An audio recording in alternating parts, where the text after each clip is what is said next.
De Grigley gives you the ability to look at the world as an artist. De Grigley delivers it in a different way. This school, within 9 months, will transform your life. You're not only going to be happy, but you're going to be wealthy. You're going to learn from the masters. You will be a phenomenal stylist, and you'll look at the world as an artist. Discover the De Grigley difference at degrigley.com. Welcome back. There's something interesting going on across the country. A lot of people are having to depend on unemployment benefits. And what's happening now is certain legislatures in different states are trying to pass laws that people have to get drug tested before they can receive these benefits. And I also read somewhere, I think it was Detroit, where people are starting to have to get, well, they want a proposal for people to get drug tested in order to get food stamps and any kind of thing, federal stuff, right? Mm-hmm. What do you guys think about that? That's weird. That's weird? Why do you say that's weird? It's just like, what does that have to do? I mean, if let's say I have HIV or something or whatever, or I'm alcoholic, whatever it is, so and I'm poor, you're gonna not feed my child, not allow me to go in advance, go ahead a little bit so I could stand on my feet and go for it? I mean, yes, some people just stay on it and use it for other stuff. It happens. Who made the justice made the crime. Like, come on. So I don't know. It's kind of weird. But people that have HIV aren't using illegal drugs. So I'm trying to follow what you just said. No, well, like, you know, I'm not gonna use it to go buy marijuana or crack or whatever, because some people get their benefits for other stuff. Right, and they exchange it for other stuff. It's out there. Right. So I don't know. It's kind of like. Well, I was looking at like three things. I said, well, what is the motivation behind the legislation? Mm-hmm. How do you actually apply it? Number two, and then, well, you know, I'll get to the third in a second. But basically, like, what's the motivation about, you know, okay, and I can understand, to be continued, right? I can understand that because anytime that people are receiving money that comes from taxpayer collected dollars, that there is a responsibility to make sure that it's used wisely. My concern is that in this case, we don't expect the government to use our money wisely. Are you kidding? No. Sorry. But my concern, based on previous like details that have come out, where it was proposed that, you know, these legislations were proposed because all these people is being presented as are squandering taxpayer dollars using, you know, for wrong things. But it came down to like maybe 2% of the people that were tested that actually showed traces of, you know, drugs in their system. So that's kind of one thing. The second thing is like the application of it. You know, I'm a logical person, and it's like I know that you could be saving money on one level, but it costs money to do drug testing. There's a process and a procedure that it just, you know, it's just more red tape. And for the most of the people who seem to be struggling right now, they're like really trying to struggle, and they're not really necessarily going out and saying, hey, how else can I make this more uncomfortable situation for myself? Right. By worrying if I had some poppy seed bagel from Dunkin' Donuts that's going to show up as this. I mean, people really get scared about. I know you guys are going to find Fourth Amendment rights, let alone shocking, but I actually have an opinion on this. Hush your mouth. Usually I'm so shy. Seriously? No. All right. Taking the food stamps part out of it, because I didn't do my research on the food stamps part. But as someone who has collected unemployment, and as someone who knows folks who have collected unemployment, speaking only to the unemployment issue, I actually think that they should be drug tested for unemployment. And this is my reason. Unemployment is like a job. It's your current income as it's your pay. And many jobs have the right to test their employers for drug use. And I feel like, I'm sorry, but if you're on drugs, then you need programs, you need help. I mean, I think there needs to be means to help people get off of drugs. But obviously, if you're using drugs and you're being given a check, you're not being given resources. You're not being given food. You're not being given rehab. You're not being given subsidized housing. You're being given money. But my question then is, what about someone who is taking their unemployment check and going to the casinos? Are we going to go back and judge what they're doing with their money? But I'm only saying it's specific. No employer is able to test if you spend your money at a casino or if you spend your money on Jimmy Choo shoes. You know what I mean? Like an employer can't, but an employer can drug test you. It's been legally passed that employers, right or wrong, that employers are allowed to drug test employees. Most definitely. So if an employer is allowed to do it, why can't the government as the employer?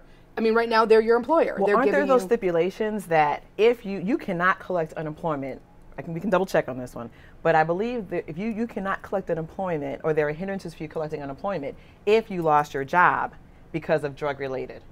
Right, but somebody could lose their job and be down and depressed, start using drugs, and then be trying to get unemployment benefits while they're so they could have a new drug habit that would start don't get me wrong, after the fact. I mean, it's a horrible thing. I've known people who are addicts, and it is beyond most people's control, and it is a problem. But I feel like when you're giving someone money, actual like cash money, you're only going to perpetuate this problem because you're giving them something. It's not like I'm giving you a food card where you go and buy food so you can provide for your family. So when it comes specific to unemployment benefits, I feel that, and I feel it should be random drug testing, so it's not, we're not able to socially, socially. But my concern is that I don't know about, that's where it goes back to the application thing. I feel like we can say things would be random, but I would question that. Social Security number. The conspiracy if your digit is 3 at the end, you're off and running to the races, and you have 24 hours. Look, she's got the whole thing planned out. What if something else shows up in your urine? Right? I know. Well, that's like there's so many things that are in the food right now. I mean, so many additives, there's so many additives. What kind of combinations? Artificial sweeteners. Oh my gosh. I used to work for Holyoke Mall, and I had to do my first drug test ever. Yeah. And you said about the poppy. I've never, and this is not Jill being prissy, I've never done a drug in my life. I've never even one time smoked the marijuana. I've never done a drug. I sat at the drug place like freaking out. Yeah.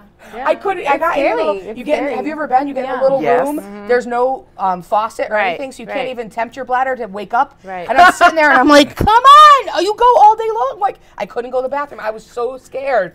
It's the most frightening place in the world because you don't know. Because you could have any kind of, and this, again, I'm not a medical doctor, just play one on TV. But you could have any kind of combination of, from cough medicine, poppy seeds, from a bagel, artificial sweeteners. I don't know people's body chemistry. But how often do you hear about somebody get locked up for 5 to 10 because they had a poppy seed? Yeah, but even so, just the mental, it just makes you nervous, and then it sets the tone for the new job that you have because you're feeling like, oh my gosh, I'm so scared to be here already. My first day, I'm getting, I'm taking this test. Like you were freaking out. For the record, I've never done drugs either. Not even one marijuana joint.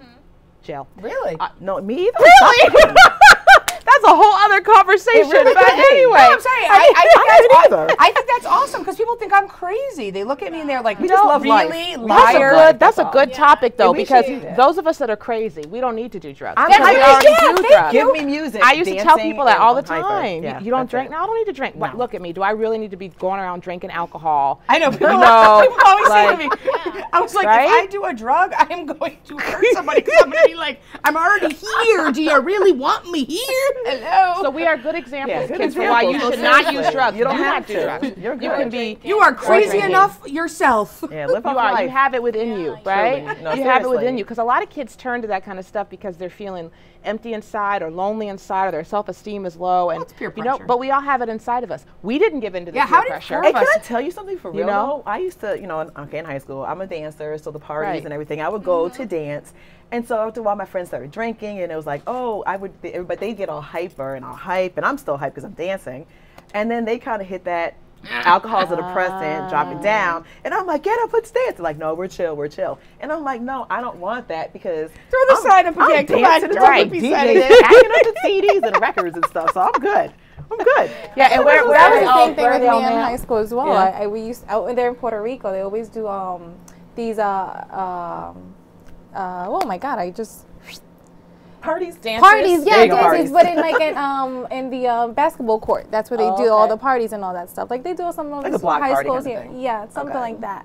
So it's really cool, and it was the same thing. Yeah. I'm like the cheap date. I don't really drink, no smoke, no nothing. We read about you on the internet. I babysit my whatever I'm drinking all night, and I'm just like, I don't need this. See, I was a big drinker as not as a kid. As a kid, that explains things now, right?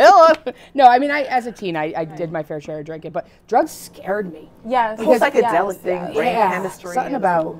I think my mom had cancer too when I was like a teenager, so I think that I thought like life is precious. Like you put something in your lungs, you might lose a lung, like my mom did. It was kind of like but it got me through it. So whatever it takes. Well, you know what, and it's interesting because New Year's Eve is when a lot of people like to party and have fun, and we're actually going to talk about New Year's Eve when we come back. Thank you.